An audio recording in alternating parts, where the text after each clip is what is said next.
I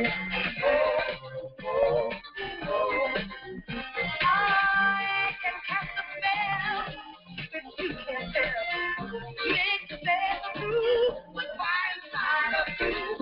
Anytime you feel danger of being in sickness, I will be.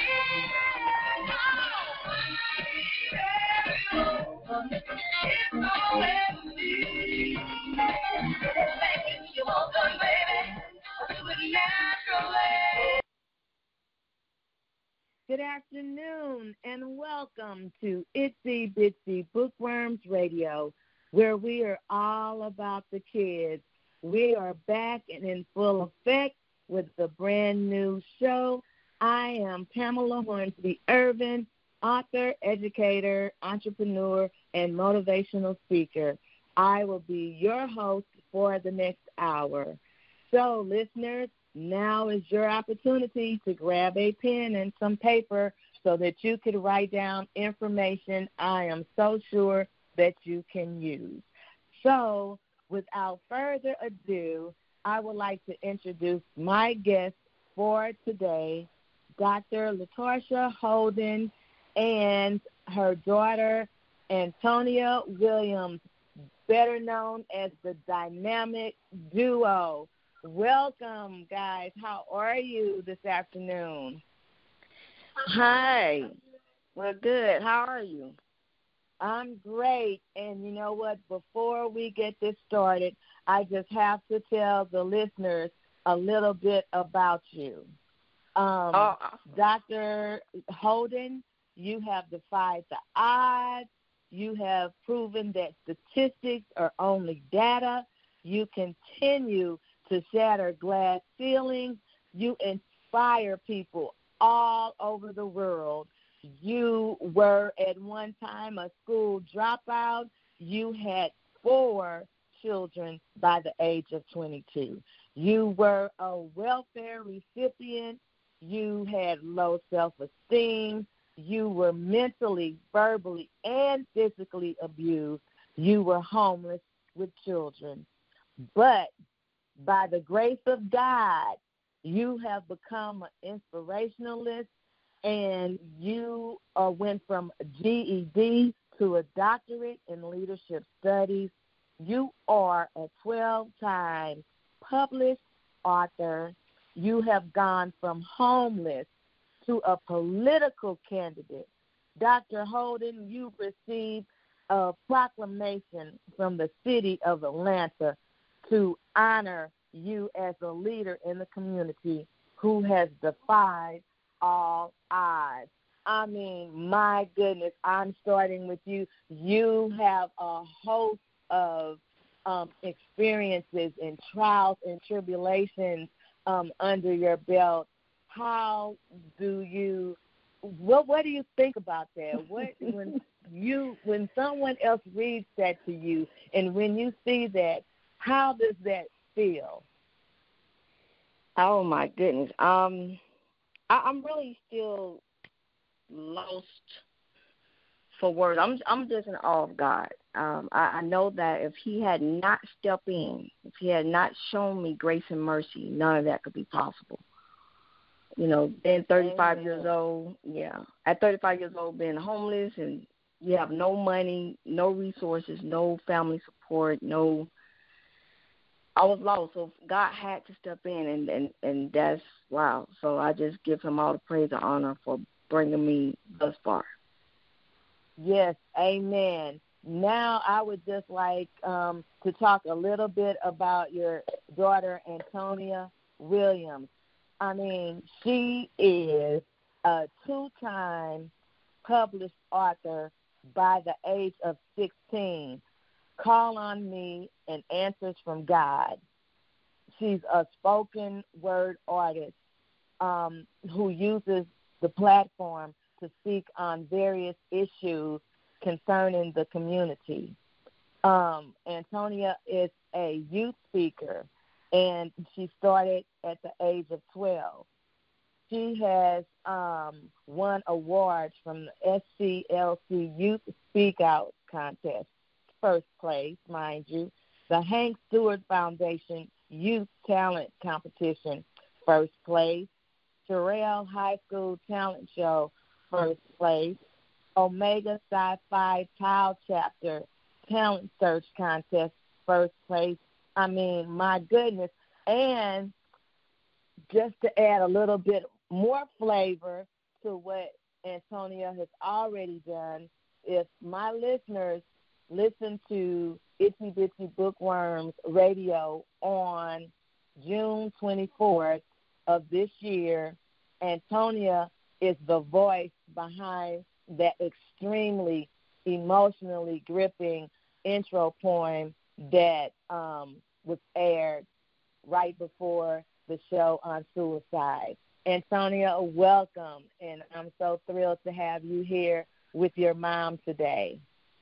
Yes, ma'am. Thank you for having me. Oh, you are so welcome. I call you two guys the dynamic duo because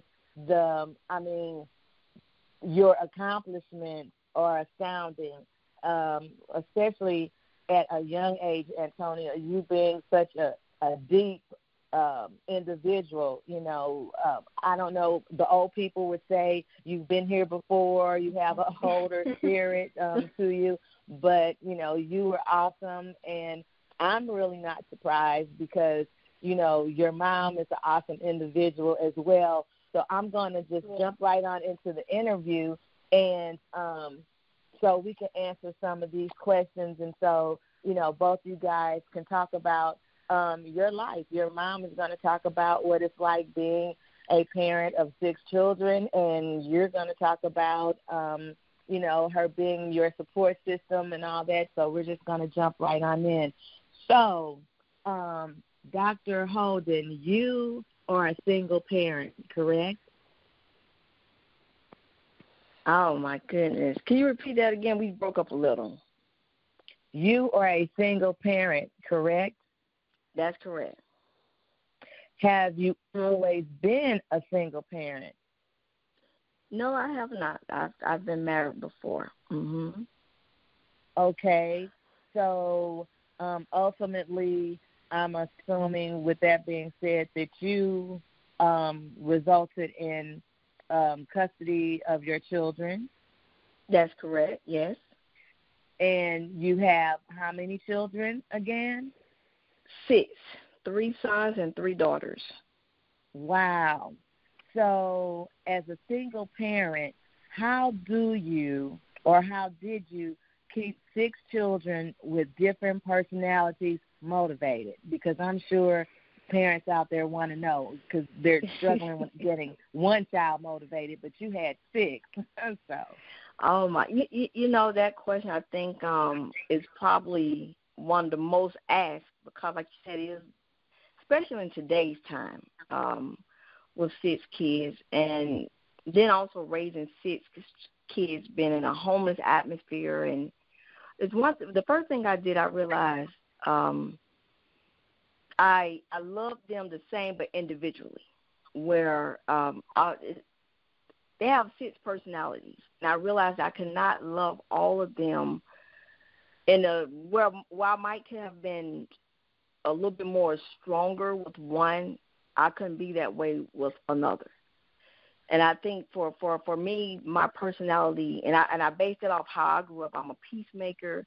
I'm a very meek. I was a meek child, and so I realized that where you can probably do something with one child might affect another. So I learned their personalities early on, and I never showed favoritism. We always have one that might seem promising in the beginning or seem like they have talent. I never showed favoritism. I tried my best to love them all, encourage them all. But one thing I did do, especially when we was homeless 10 years ago, and at this time 10 years ago, they were 17, 15, 13, 12, 6, and 5. And at that time, I did one thing. I taught my 6 children how to give back. I gave them a legacy of service to others. And so, and I told them, I said, all I have for you all is to love you all unconditionally. That was the one thing, Pamela. That was my kids. When they know you love them, they trust you. They believe you. They knew that I would have given my life for them, and I made a sacrifice. I could not work. I didn't have family support, and what I mean by that, if I'm working, I got 6 kids at high school level, middle school level, elementary school level. I had no one that was to make sure the kids was home safe. No one that would make, and I just made a vow. It was a sacrificial vow. We struggled, and it was hard times, but I made a vow that the streets was not going to raise my 6 children, nor the jails was going to house them. And I just decided to be a house mom to ensure that they knew they was loved and protected, and I think that would help them in developing them as productive citizens. That is so powerful. You refuse to let the streets raise them and the prisons house them. That is so powerful, because that is something that is an all-day, everyday struggle with our children, within our culture in particular. So you making that sacrifice to be there with your children, I mean, that's just phenomenal. And to all the other parents, the single parents that are out there that feel like they don't have a choice because they have to work and they have to leave their children at home, and their children are latchkey children. I mean, is there anything that you could possibly say to them to help them, feel a little bit better about that? Because I know it's something that probably weighs on them, despite them doing it every day because they have to. They don't have a choice. Well, everybody's situation is different. And I want and just thank you for bringing that point up, because now the kids weren't always happy with me. And then you got to think about, at that time, too, I was uneducated. So unlike I can get a job that can afford a decent place to stay as well. So by me being uneducated did not help with the process. So it's not like I just decided to, I'm going to leave this $18 hour job so I can be at home with my kids. No, I'm at 35 years old. I have a GED. So it was almost like the situation forced me out into the streets. And I just embraced the way my journey was going. Now, it was painful. The last 10 years was the hardest 10 years of my life. Being homeless for 2 years, I thought God was trying to kill me. I mean, it was no help coming from nowhere. So to the parents that are working, what I would suggest that, and a lot of times we can't wait till they're teenagers to start this. I started very young with my kids. I taught them that I'm not your friend. I wasn't raised where we got whipping, so with the parenting style that I was given was the look. For me, it was, it worked on me, so I figured it's going to work on them, Right. If the look. You knew that you got that look. And I just felt like, well, hey, it worked on real good. My mom used to give me that look, so I just passed it on to them. They was a year old on up, and they knew the proper boundaries. But if you have to work, my thing is to communicate with them. And be real with them. I'm tired. I'm stressed. And my kids saw me depressed. We're not talking about they turned out, no. They saw me depressed. It got so bad that I walked into a hospital and said, I want to commit suicide. To be homeless for 2 years. We talking about for living in a boarded-up house, as squatters, shelter for 3 months, sometime with family, car, even one time with a stranger. So the struggle got so bad, I walked into a hospital one day, and I told the lady at the desk, I said, I don't want to live anymore. She said, ma'am, are you saying you want to commit suicide? I said, that's exactly what I'm saying. I don't want to, because I was at my wit's end. I can't do it. And they kept me for observation for a week. And every day, they had a padded room, and every day I would just ask that lady, kind of voluntarily go in that room, and I would just drop down to my knees. And I wasn't raised in the church, but I cried out to this God. I said, please help me.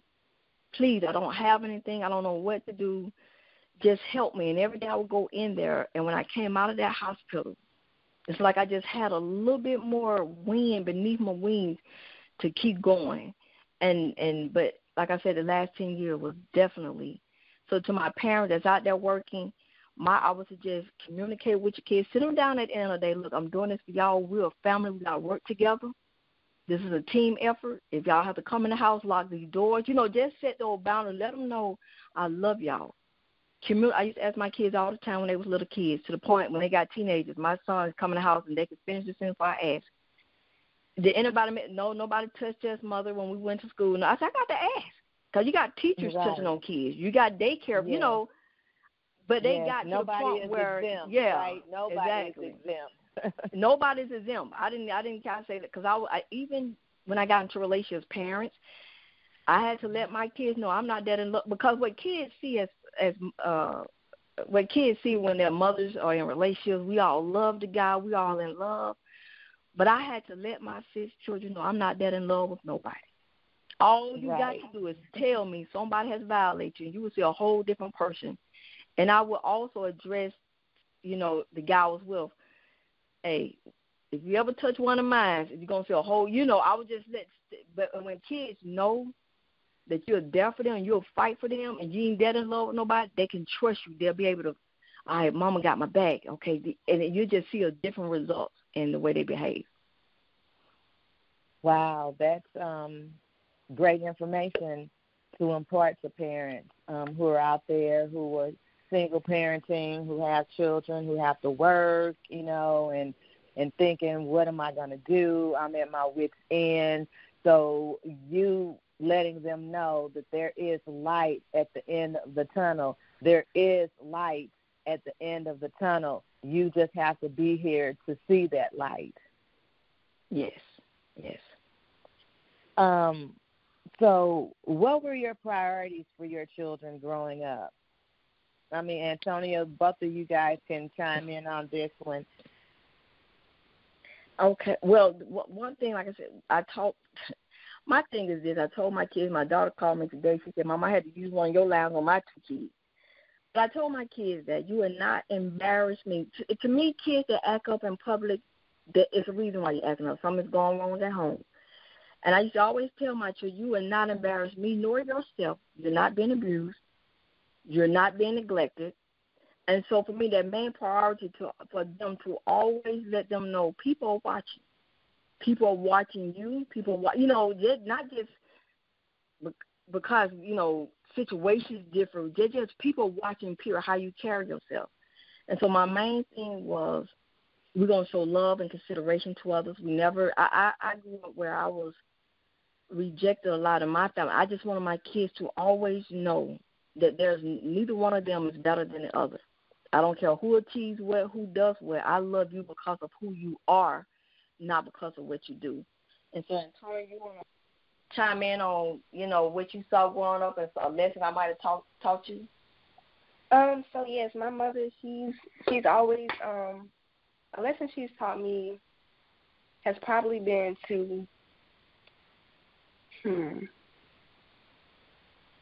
trying to see. To go after your goals. She just always taught me to do what I want. She's always been behind me no matter what I want to do. She's always made sure I made the right decision because, every decision does come with a consequence, whether bad or good. But the number one thing she's always taught me to do is to go after my dreams, go after my goals, to make sure I'm doing what makes me happy and stuff. And that's what I really love that about her because she's very supportive, a very supportive mom. And, she understands a lot of things.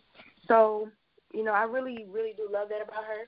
So I think that's a big lesson she's taught me. So, Antonia, do you recall being homeless? Were you old enough to remember being homeless? Yes, ma'am. I do remember being in shelters and stuff and in the car. I remember, I think it was like elementary. My mom, our car, we was like in a truck, and every morning we would play A Change Is Gonna Come by Sam Cooke, hoping the car wouldn't break down because, it was real old and stuff. So But we was just, singing that song, praying to God. Okay, God, let's make it to school, and let's hold my mom, make it back home and stuff. So yes, I do recall staying homeless. Wow. So when you guys were homeless, was it something that you kind of had to keep to yourself, that you were homeless, in order to keep, the powers that be, or, like foster care and all that out of your situation? Well, it wasn't really known. I guess I really didn't tell, my friends or my teachers or anything like that and that nature, because I was actually embarrassed. So I would really just keep a lot, that situation to myself and stuff. I really wouldn't tell anyone. We did live in shelters and stuff, so it was like, dang, I don't want to, tell nobody my situation. I don't want to, get joned on or talked about in school. So I really just kept it to myself mainly. Did you have friends, though? Did you have close friends at that time, if you can recall? Or did you just, I'm not going to really try to make friends because I don't want them to know what's going on with me? Or did you, have friends? Yes, I had friends. I was basically kind of popular in school because I was always like a teacher's pet and been in a lot of school activities and whatnot. So I did have, a good amount of friends. I did know a good amount of people, but I just never told them that side of my life. I kind of kept it at a distance, and so they really didn't know. So it was like, okay, yeah, she's coming to school, she's good, just like a regular kid. So I just never really told them, but I did know a lot of people in school. Well, that's awesome. It's always nice to be the teacher's pet, right? Yes. So, Dr. Holden, I just mentioned, and speaking with Antonia about foster care and adoption. So was there at any point during the time you were a single parent and homeless that you thought about placing your children in foster care or up for adoption?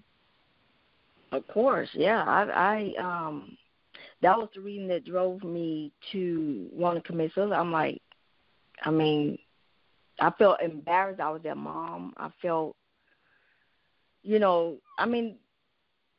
was a lot of things we just didn't have. The basic necessities, the other cousins in the family their age are joning and laughing. Y'all struggle all the time. Y'all don't have this. And my kids, they used to joke if they could have, if we could just be my sister's children for one day, so because they had the name brands. And Mama, we'll come back to you because you got all the love, but. And it was embarrassing, it was really embarrassing, to see Christmas go by and clothes or, we don't have money to wash or this and that. And so, yeah, but I never thought about, and it's weird, I just thought they would be better without me. And so that what led me to the hospital, feeling like they don't need me. And because I used to always say, I love you all. And at that time, kids didn't understand that that's all I had to offer, And so they was like, but that's nothing, Mom. We know you love us. I'm like, and I felt so bad because that was me. That was literally all I had to give. And to them, it's like they wanted more. Of course, they're kids. They wanted nice Christmas and school clothes and, a stable place. But, yeah, it definitely wore on me. And I'm pretty sure it was time they was upset. They was depressed. They was not happy. But I don't know if I would go back and change anything. To see them productive now and leaders, I don't know. So, and that's what I'm going to get into that question in a little bit. But what were, or did you have any non-negotiable situations pertaining to your children? For instance, like, this is non-negotiable. You're going to go to school. You're going to get an education. You're not going to be a school dropout, or you're not going to. What was non-negotiable amongst you guys that you just knew that you weren't going to allow them to do? Well, all the older four kids, my older four kids now are 29, 27, 25, 24. My 27-year-old son back then, he used to stay close to me when we was home, and so he dropped out of school. And I said, well, what we're not going to do, because he was with me, he just wanted to make sure I was. I said, well, what we're not going to do as leaders, we don't give up. So what you're going to do before you turn 18, you're going to go back, get that GED, because as leaders, we don't stay down. And so he did exactly that. He went back and got his GED before he turned 18. I just told him, leaders don't stay down. We get back up, and we keep going. And so that was just one that did not graduate from high school, but he knew the criteria as a leader. We just don't stop, because we all, make mistakes. We all get off track. But as a leader, I taught them, when you get off track, what do you do when you get off track? You get back on and you keep going. So that was one. And the other thing, a lot of times, they knew it was non-negotiable. Again, that was not their friend. And, they'll come in and joke to try to test that theory. They might come in, hey, Tosh, how you doing? I might look at them. My mama was just playing. Hey, mama, so, and I had to make sure, I was like, look, I'm not your friend. And then when they start getting grown and, even in their 20s, I let them know I'm not your friend. We can we can get to where it's a respectable conversation. I joke with them and stuff, but still, they know your mama. I'm not here to play with you. I'm here to, So I think that was the thing, the education part. As leaders, when you make a mistake, you dust yourself off, you get right back up and keep going. Now, is this your son that's in the military? Because you have a son in the military, correct? Well, I have a son that just retired from the military early this year, so that's not him. That's the second oldest. That's a different son. Okay. Mm-hmm. Okay.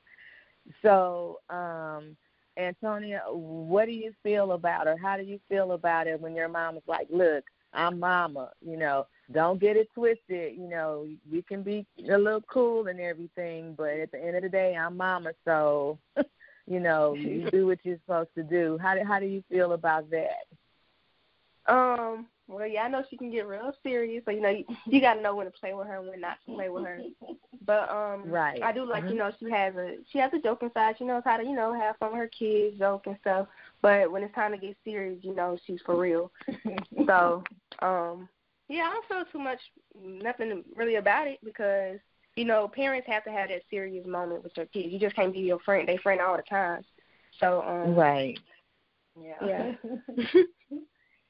So, in retrospect, Antonia, looking back on your life from your perspective, because I can only ask you because you're, interviewing today.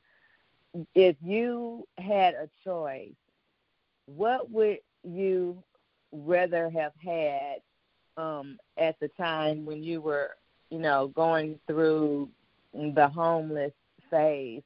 All the love in the world that your mom could possibly conjure up to give to you, or material things, Jordans, babysat, whatever it was, there was the fashion choice at that time. What if you could say something to other kids out there that may be in the same situation, what would you say that was most important to you at that time, or that you would have preferred to have? I'll say take all the love you can get from your parent, because it's not a lot of love out there, especially from parents. A lot of kids have been betrayed, from their parents and stuff.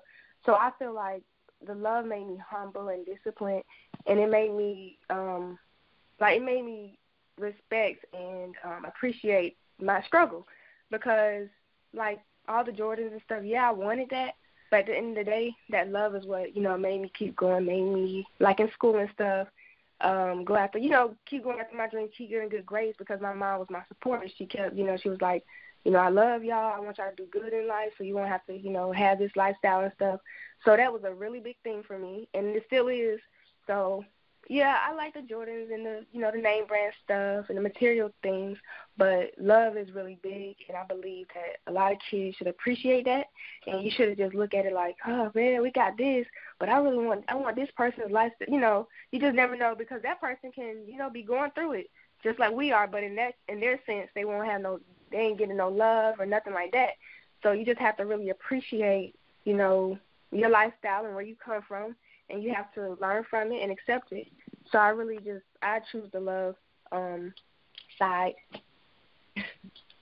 So parents that are out there listening to this, I know you want to be able to get your children, Jordans and whatever it is that the kids are wanting to wear these days. But at the end of the day, because you've heard it from someone who's been there and done that, at the end of the day, the most important thing is to love up on your kids. Love them with all your might and all that you have within you. Just love your kids, because that's what's going to matter in the long run. That's what's going to matter when they get older or whatnot, because shoes, they get too small. Clothes, they get too little. These things wear out. It's only temporary. But the love that you have for your kids, that's forever. So I know that you're, struggling, and you may not be able to get them all the material things that they would like, but just know that love is the very most important thing that you could give your kids, time and love. So remember that, parents. So, Dr. Holden, how, once you got working and all of that going on, how did you balance your work-life circumstances and situation with your kids, because you had 6 kids? Well, you got to think about it. For 10 years, I was in school all year round. That's how I went from the GED to the PhD level. So from 2007 is when we started out being homeless. The first 2 years was our years of that. So our first year was being homeless. So for 10 years, I was in school full time. And then as of last year, I ran for political office. And as of this year, I just launched a business. So my thing, whether I'm full-time student and mother of 6 kids, whether I'm running for office and I'm a mother, my thing is always to try to involve my children. And that's how, when we was right at the cuff of just going to the deepness of homelessness, I went to my 6 children, and I told them, I said, well, I'm just going to give you all what I feel is my legacy. I started thinking about my legacy. I'm like, I don't have nothing to give these kids. I never thought I'd have, get to a point where I have house, car, money, whatever. So my thing, okay, the only thing I have, that's who I am at the cusp of my soul. I said, well, I want to teach you all how to serve. And they was like, Mother, what are you talking about? We don't have anything. I said, I know it. I said, but if I can teach you all how to serve and give back now at your lowest, I believe I've given you a strong foundation to build on to become great leaders. And this was around the Hurricane Katrina time. We got the newspaper articles. I did about 4 or 5 events in the community. And so that is what became the lifeline I threw to my children. Because from that lifeline, they came to me one by one. My oldest son, who we were just talking about, the Marines, he came to me his senior year and said, Mother, I thought about you and what you showed us. My way of giving back and serving is joining the United States Marine Corps. He just retired after 10.5 years, medically retired after 10.5 years. And he just came to me and said, Mother, I'm enrolling in college to get a biology degree because I want to continue to give back, and I want to become a biology teacher. Then I have another daughter, my son Nico, the one that had dropped out of school, got his GED. He's gainfully employed, and he's always looking for ways he can give back. I mean, he's come and said, Mom, I gave the guy at the bus stop my shoes. I did this, or if I had an no. yeah.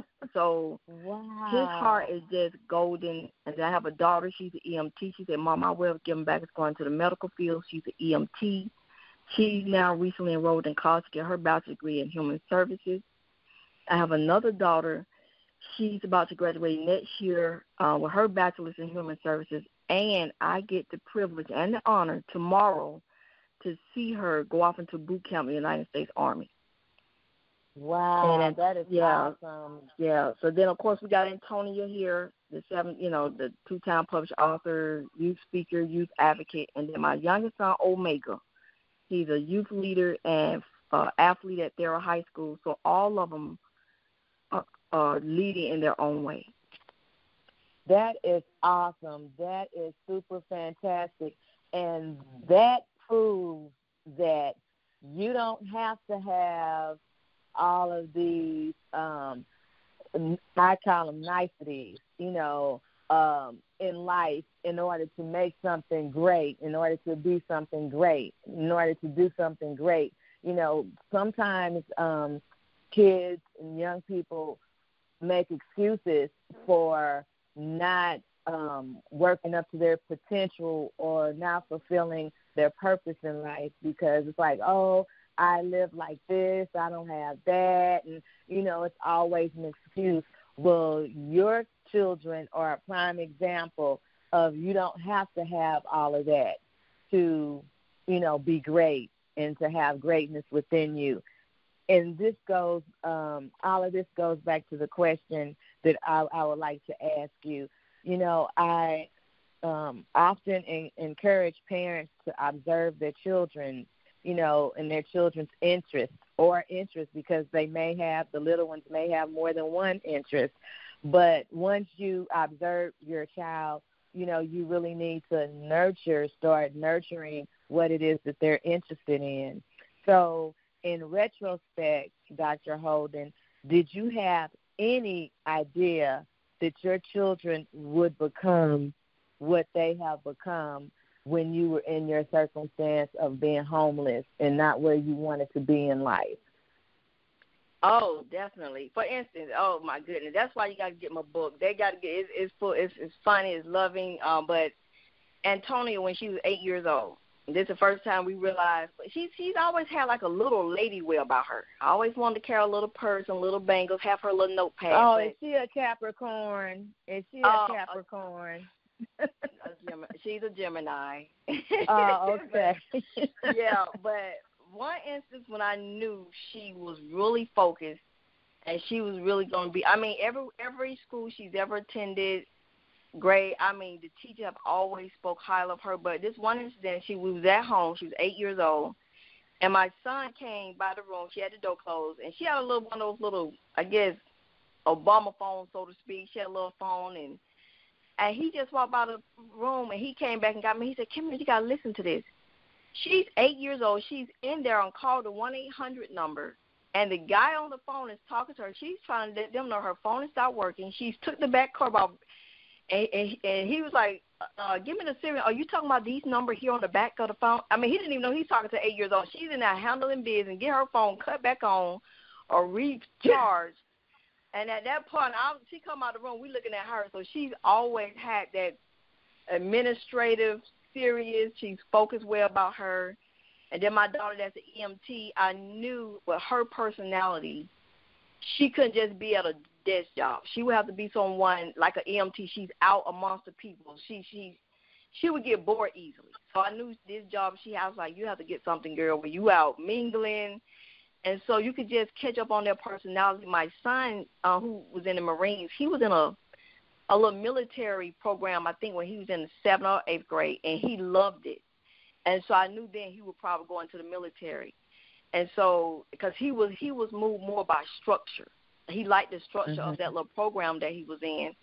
And so that, of course, let him go choose his choice to go into the military. And so, yeah, you kind of can see, and it's not to compare your kids. One thing I didn't do, I was proud of everybody for their lane. A lot of parents get into, or if you was like so-and-so, if you was like this person, I did not compare because I hate comparison. I hate it. I was compared a lot as a child and to my cousins, and it destroyed me because my love language, and that's another thing. Find out your children's love language. They have a book called The 5 Love Languages. It works. It's not just for adults. They have one for kids. But I knew who, by their love language, how they move. I knew how to love them based upon that. Right. That's amazing. It really is. And this is why I tell parents, to watch your kids because you never know what will become if you begin to nurture them. And going back to comparing your children, I was definitely going to ask if it was damaging for you, because constantly being compared to someone else is not a very constructive way to speak to your, children. Mhm. And you definitely, man, I tell you, it destroyed me because I felt like I wasn't good enough, and I just determined in my mind,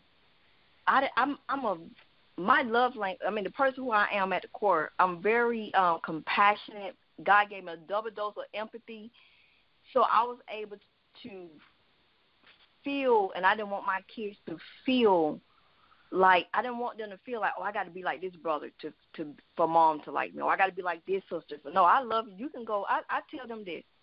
I say, as long as you're not out here being a menace to society, you're not out here robbing, raping, murdering, I don't care if you're the janitor. You be the best doggone janitor you can be, and I'm okay with that. I'm proud of you. And so that's just how I raised them, to find your lane. That's all I was, a vessel to get you here, but I'm not trying to live my life through you. Whatever you feel is moving and motivating you, you do that, and I'll be your biggest cheerleader. Awesome. So what do you say to a parent whose parenting choices have been criticized? Because I'm not 100% sure, but I bet you if I ask you, were your parenting skills criticized when you had your children and you were homeless? I know they were, weren't they? I was the talk of the town. I mean, wow. And you know what I realized? What you realize? Oh, okay. I'm sorry. And I don't know what that sound, because I'm hearing something else speaking through the phone. Do you hear that? What? I don't even know what that is. It's something else. Okay. Well, I'm going to start criticizing these phone lines in a minute. Okay, yeah. But no, I mean, you know what? I realized people would rather talk than help. And so and to kind of find out, I've been told, people don't want to give you straight compliments, but I've been told that you have some of the best kids I've ever seen through family members, and they're shocked. They're actually shocked that they turned out the way they did because of the circumstances that we was in. It was like I wasn't expecting.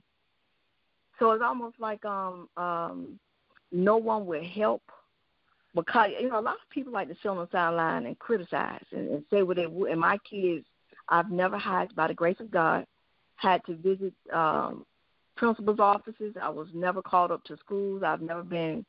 My kids ain't never been involved in police gangs. And so it was only by the grace of God that, but yeah, I was criticized. Oh, her kids. Oh, she done had them kids. I mean, just on and on. But today, I just let my love shine through the kids, and who they are now is shining. And it's kind of shutting everybody's mouth up. But, that's how God, at the end, that's how God would handle the situation. So, with all that being said, what were your disciplinary strategies? Because I know that you being homeless and with these children and getting all this criticism, and you had to have, I'm sure, some type of disciplinary strategy, if it was nothing more than saying, look, you guys better not do this. You better not get into anything. You better not, talk back. You better not. See, Antonia, she could speak on it because I know you gave them the eye and said, hey, look, Mom is already getting all this criticism and, X, Y, and Z is not going on. Things are not going the way we planned. So what was your disciplinary strategies to keep your children on the straight and narrow? As the old people my would say, goodness. older people. You know what is in my book? I'm just thinking about the chapter I got in now. Damn. I was a little mixture between Bernie Mac and Medea. Not Bernie Mac and Medea. And Medea. Oh yeah. Yes. I mean, it got so comedic around the family that if one of the kids, my sons, I mean, they would just, if they hear me fit to discipline somebody, I mean, it might just be, I might buck my eyes like Bernie Mac. I might act like, you got to act crazy with them. You got to let them know, look, this ain't going. I mean, my son then would go run and get a chair. They want to see this go down. It was always, I didn't whoop because my mom and dad didn't whoop us. So, and we might have got 3 whoops. There's 3 girls, there's 3 of us, and we might have got 3 whoops out of our lifetime. So that definitely was not a route that I took, but I was definitely Bernie Mac and Medea. I might bounce off a wall, run down the hall. I got them good. Telling them they were little. You got to scare them up, But it was definitely funny. Yeah. It was. Well, parents out there, do you hear that? You have to scare them up. You have to get them scared. So you have to put the fear of God in them, right? Yeah, yeah. I was definitely Medea and Bernie Mac mixed together. So it was very funny. Around the house. I mean, little things they would do. Like, for instance, I was at a grocery store with one of my daughters, and I was in front of her. She was probably about 8 or 9, and she ran over me with the buggy. I don't know whether she was looking at something over the next aisle. Only thing I know, I went down to the floor. I wanted her and that buggy across the aisle, but I looked over, and I was getting off that floor. There were 3 women standing there looking at me, about to laugh, and that was saved her, because I was going to throw her in that buggy. So when we looked back, and my son, when we came home, they saw me limping in the house, and we told them what happened. Darn, I wish I was there. I bet that was a cold that moment. And I'm like, yeah, y'all think that's funny? Your mama hit the floor? So it was a lot of joking times we had together. Wow. The only thing I miss is the fact that I wasn't there to witness any of this. Wow. So,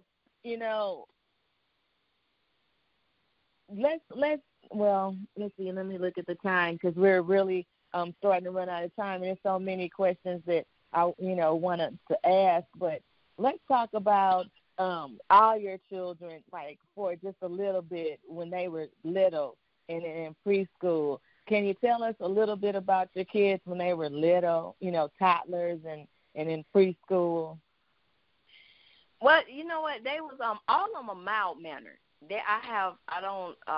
All of them are really mild-mannered kids. Even today, if you was to walk in my house when all of them was together, when I had all of them in the house, you couldn't tell I had 6 kids. They was very well behaved. So they wasn't a problem for me. And I thank God for that. I really do. I thank God that they literally was not behavioral-wise for me. It was just, I think just for me being a single mom and uneducated and having that many kids, just not being able to provide was probably the biggest struggle. But for them, there was really some great kids. I thank God for that. Absolutely. We'll just say amen. Because amen. Yes, ma'am. There are parents who have one child and they're just it's very challenging and they don't know what to do. So to have 6 very mild-mannered children that really didn't give you any problems, know that is truly a blessing. So as a community advocate, we're going to jump into this real quickly because of for time's sake. What issues do you see need to be addressed regarding our youth of today? Sex trafficking, and I definitely believe abuse and neglect at home. I've even witnessed friends, even some family members, their discipline when they're raising their kids, just the way they punch their sons in the chest, trying to toughen them up. I think a lot of abuse and neglect at home. Our kids are crying out. I just do not believe. Now, there are some occasions where you got some kid that was raised and loved by mom and dad, and they just went off and got into the wrong crowd. But I just refuse to believe that these kids that are running rampant and terrorize our neighborhoods are doing it because they come from this loving home. I think they was abused some kind of way. They was neglected, and this is their way of speaking out. And that was one of the things I made a vow that when God brought me out of homelessness and hopelessness, I would go back and fight for others. And that's how I became a political candidate in last year's election as well. Wow, yes, that's one thing that I went to this program, and it said we have to modify our language when we're speaking to the young people. And, because we would always say, what's wrong with you? What is really wrong with you? Why are you doing this? And the language should be, the question that should be asked is what happened? What happened to you? What has happened to you? Because I'm an educator, early childhood educator, and I work with children in middle schools and so on and so forth. And I just don't believe the kids do things just for the sake of doing things. I completely and wholeheartedly believe that there's some background, there's something going on with that child that's resulting in this particular behavior. So I'm with you 100% in those regards, and I really applaud you for going out there and making it your campaign to help these young people and try to address some of the trauma, because our children have endured trauma. Constantly. Some of them are constantly experiencing trauma. And then there are some who have experienced trauma in the past. So, kudos to you for going out there and, working with the youth and trying to help with those particular issues. So now, I know I'm jumping all around, and it's because we're getting close to 4 o'clock.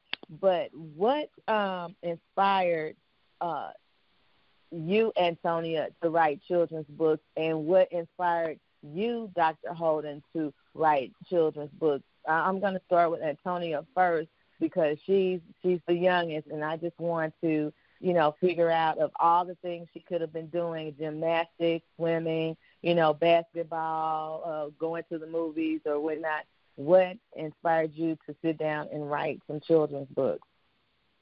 So they're like short inspirational, like short stories, but they're not children's books. It's just like nice, inspirational stories for basically teens and people my age, around my age frame.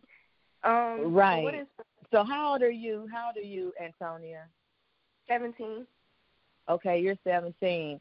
So the books that you write are for youth, basically around your age, because I know you had a radio show too that spoke to the youth, the middle schoolers. Yes, it's like from middle school up until yes, ma'am. Okay.